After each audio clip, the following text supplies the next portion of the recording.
Hey everyone, welcome back to another video. In today's video we're going to go over the newest seasonal heroes and talk about them and their potential spot in the next season meta and how they might impact PvP.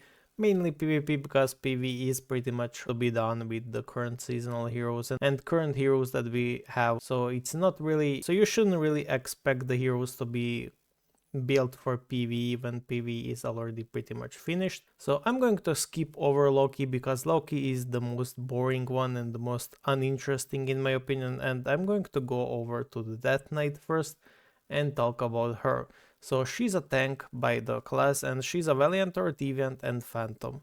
Her ultimate does physical damage to 3 enemies. Physical damage is good because that's what Valiantors like. For example, if we go at the Valiantors, we will see that they benefit from dealing physical damage to enemies. So having physical damage in the kit is already a win, unlike Christine that had magic damage, which was an absolute joke. So the first passive is at 6 stars, 50% chance to taunt the target when dealing damage, absolutely useless, we don't care about taunt. We have already Elmer that is also a Valiant or Phantom that does the taunt. So if you pair them together the enemies will just get confused and attack over, or rather it will get overwritten. So it's pretty useless to have taunt in a kit when we already have Elmer in the team. Pretty much that is the same synergies as her. So this part of the passives we don't like and we will skip it. So the conclusion is at 6 stars she will do nothing. So 6 stars absolutely useless, and even 8 stars upgrade is useless, but 8 stars upgrade is her phantoms. So you pretty much must get it if you want to run her in the Phantoms lineup, which you will likely want to anyway. The 7 stars is forms a soul link with the ally in position 5. As long as the Death Knight is alive, the linked hero cannot die. This does not stack with Elmer, so you cannot place Elmer in the position 5 and then have Death Knight in position 1 and have them be unkillable together, or vice versa, or maybe you can place the Death Knight herself in position 5, it might work, but I highly doubt that they will code it that way. So you cannot have Elmer in position 5 and Death Knight in like position 3 and have the unkillable combo. At least that's what the text says. Obviously, you can never trust it. So we will obviously be testing that once she gets released. On top of that, the Soul Link expands to all same row allies. This is amazing. So we have to keep Death Knight alive. Easiest way to do that is having her with Phantoms. So with Phantoms she will revive a lot of times. So we have already 2 Valiantors that are Phantoms that are pretty strong, especially with legendary runes. Both Elmer and the Marlena are quite solid. And we can add Magatama to them because of the all additional revives that Dark Knight gets at 12 stars. As you can see right here, 3 times the revival additionally. So overall really strong passive. So the immortality is really nice. Another way you can keep her alive is with Babylon. Obviously, what better way to keep her alive than Babylon herself, because well, Babylon will just heal up all the damage taken, and you can sort of create unkillable team with Babylon in the back row, having them unkillable, having the Death Knight in position 1. You can even add the relic that increases the HP of position 1, so like this one, so increase the 300%. Then the first node also increases the HP by 500% on top of 100%. So we can have a lot of HP for our Death Knight in here, and then Immortal team in the back row, or even have Elmer in here, which will not die because the back row will be alive. So that means Elmer will not die. Death Knight is the only member that can pretty much die in this case. Then to go over at the Oath Force, or rather the passive 3, Death Knight and linked heroes gain +1 ultimate cast per round, max +2 per hero. In PvP, revives once with 100% HP and immediately casts her ultimate. And with her ultimate, she's a pretty strong damage dealing hero to 3 enemies, a solid damage overall. So a strong passive, and on top of that, giving all allies additional ultimate cast per round, so it's insane. She's basically just a regen Ayushta. We can have Babylon even ult even more times. She's just insane like that. But if we don't play Babylon, but instead we try to play around some Phantoms, we can have some other heroes that like spamming ultimates, such as Eve. We can have Tiamat, and then we can have the Knight in here.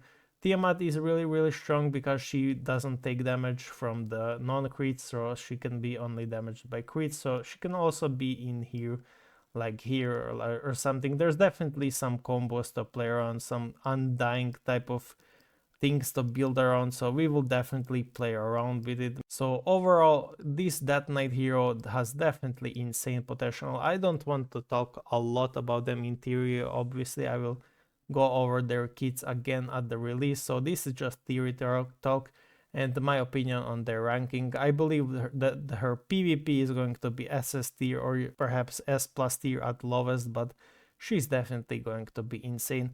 On top of that, her runes, so triggers when any unit dies after allied actions. It's absolutely insane.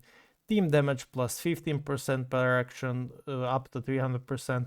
We already know whose rune that is, it's Yorm's rune, and we already know how broken her runes are, so Yorm also increases the team damage pretty much, or rather the ultimate damage by 15%, stacking of 20 times. Not much to talk about this, it's Yorm, but better because it's team damage per action instead of ultimate, so it will work on basic attacks and active skills, or at least it should.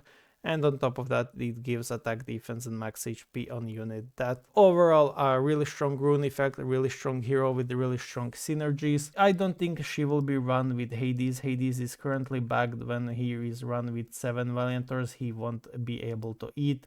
This bug has been going on for a while now, so I don't think it's his place or the Death Knight's place to be with Hades, but obviously we will see about that.